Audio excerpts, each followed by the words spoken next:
matin. La musique, c'était 50 Cent, Get Rich or Die Trying. C'était bon, ça. Deviens riche ou meurs en essayant. Est-ce qu'on, en France, alors la culture rap a un petit peu fait changer, fait bouger les lignes sur l'idée, la manière décomplexée de dire qu'on a envie d'être riche. Mais d'abord, la culture, ça c'est la vraie richesse. Beaucoup de subtilité. Nicolas Caro, le livre du jour, le vendredi matin. Oh là là, je viens de réaliser ce mépris contre le rap. C'est clair. Tout, les bling bling et tout, c'est pas très subtil, c'est tout. Alors, savez-vous, Nicolas, chaque vendredi, un livre mythique, comme d'habitude pour le week-end, un roman culte ce matin, le portrait de Dorian Gray, Oscar Wilde. Et oui, c'est le seul roman d'Oscar Wilde. On le connaît pour ses pièces de théâtre, pour ses nouvelles, pour ses poèmes, mais c'est l'unique roman du dandy irlandais. Il pensait qu'un roman était une chose trop importante pour la prendre à la légère, et il ne se sentait pas de taille à relever le défi. Il nous a quand même laissé donc ce portrait de Dorian Gray, publié pour la première fois en 1890. Vous nous en faites le pitch? Alors, nous sommes à Londres, au 19e. Dorian Gray est un jeune homme extrêmement beau. Son ami Basil Hallward est fasciné par Dorian et peint un portrait de lui. Le portrait est aussi beau que le jeune dandy, plus beau même. Alors Dorian fait le vœu que le tableau vieillisse à sa place et que lui garde toujours ses traits de jeune homme, sans rides, sans marque du temps et sans les marques de ses propres vices. La méchanceté, la mesquinerie, l'hypocrisie, et ça marche. Alors Dorian s'en donne à cœur joie et le tableau effectivement se transforme petit à petit. Ici apparaît une grimace de cruauté, là une ride, etc. Le portrait aspire et intègre toutes ses dépravations, mais une vingtaine d'années plus tard, Dorian Gray s'est enfoncé dans le crime et la débauche. Il tente de se rattraper, mais rien n'y fait. Le tableau lui renvoie maintenant l'image d'un monstre.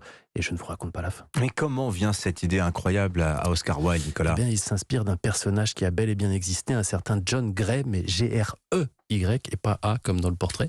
Lors d'une soirée, il le voit, il le trouve incroyablement beau, trop beau pour être innocent, et il crée son personnage à partir de là en essayant de comprendre d'où peut provenir le secret de cette beauté et ce que ça cache de vices et de crimes, n'est-ce pas Stéphanie Loire, où se trouve votre tableau magique? Mais, comme quoi, c'est une déclaration d'amour cachée. Mais comme quoi un Je l'ai pas reçu comme ça.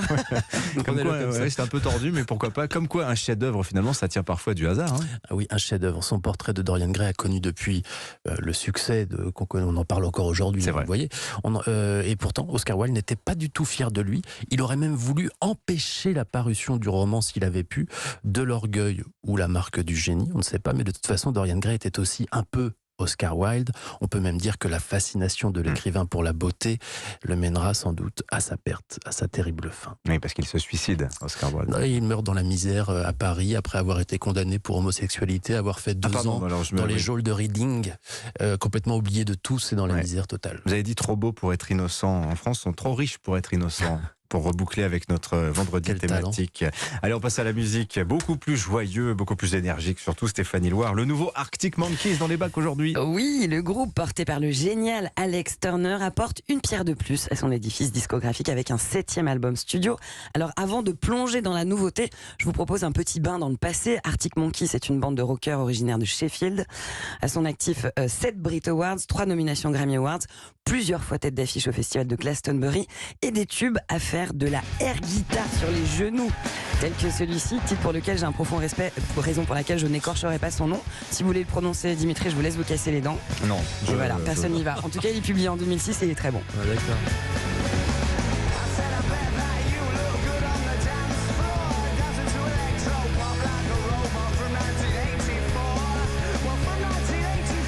Dimitri, vous arrive-t-il de pratiquer la air guitar, un loisir? Oui, air batterie, air guitare, air tout. Très bien, ça nécessite même beaucoup chant aussi. Beaucoup moins d'heures de solfège, c'est très pratique. Le nouvel album de Arctic Monkeys sort aujourd'hui. Il s'intitule The Car, véritable tournant artistique pour le groupe qui s'aventure cette fois vers des sonorités plus 70s, des influences qui s'expriment pleinement avec le morceau Body Paint.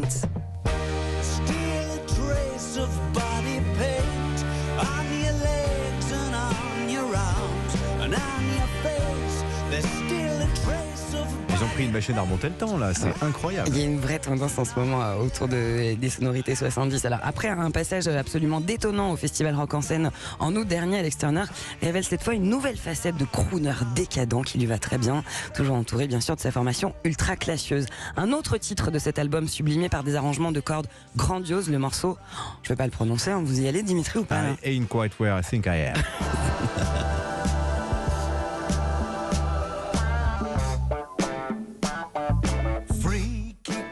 Pas de def, colper la tarte, on y va. La chanson est accompagnée d'un clip mis en boîte lors d'un concert du Quatuor au King's Theatre de Brooklyn aux États-Unis. So do you wanna walk me to the car? I'm sure to have a heavy heart. Voilà, The Car. C'est génial, moi j'aime beaucoup. Ah en tout voilà, cas. bah, je vous invite à découvrir le reste de l'album et je précise qu'Arctic Monkeys joue à l'Accor Arena les 9 et 10 mai 2023. En revanche, c'est déjà complet. Voilà. C'est comme vous mettre un gros gâteau sous le nez et vous dire tant ben pis, non, vous l'aurez pas. pouvez pas y manger. Bon, merci beaucoup Stéphanie. On va vous retrouver tous les deux, tous les week-ends d'ailleurs sur Europe 1, Stéphanie Loire, musique, 16h-17h, samedi, dimanche. De super invités ce week-end. De super Malo, un jeune talent, et le chanteur de Simple Minds qui est de retour avec un nouvel album. Voilà, ça c'est dimanche à 16h sur Europe 1. Soyez là. Nicolas Caro, La Voix est libre, dimanche, 14h-15h. Je reçois Grégoire Bouillet, toujours en lice pour le Goncourt, et on rediffusera la visite de bibliothèque de Jean Telet. Allez, bon week-end à tous les deux. la Merci semaine à prochaine. vous.